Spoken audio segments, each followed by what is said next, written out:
I tell my parents all the time in Hmm. parent eds, which is these are adult products and they've Sure. Yep. always been designed to be adult products, including iPhone, including iPad. I know they're Hmm. so widely used by kids, but I think even if we take aside intent or anything like that, Hmm. if we look at it very simply in that way, Yeah. I think that tells us a lot. And I also say this too, like about iPhone, for example. If you have to put a parent control on something, it's not Hmm. designed for that audience, Yeah. right? It's a Yeah. retrofit. So I think there's something there too, where, and then I also throw in the point always where it's like, have you ever seen an iPhone ad targeted at a kid? Like the companies aren't even, Hmm. I know they are behind the scenes, but at least Yeah. not publicly going after kids. So I want to Yeah. throw that in there.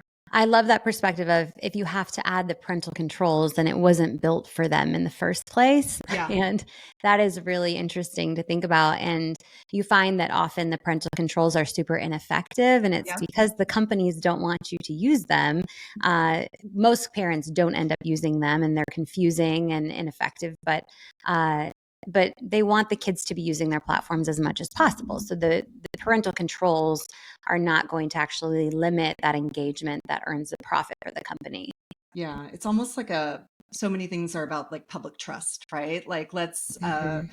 give them little crumbs of things that we can do for public trust, like Yeah. like Snapchat's Family Center, and there was that whole thing that came out in the lawsuit with TikTok, how their controls only reduced by 1%. Like, Hmm. they put out these PR Yes.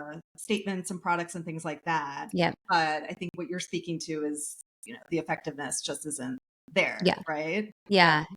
Yeah. And they spend millions and millions of dollars on PR campaigns yeah, to try to convince us that they're trying to help us, when in reality, the responsibility shouldn't be on us to keep our kids safe on a platform that's marketed to them. It should be safe from the get go. So yeah. you're right. We shouldn't even need parental controls.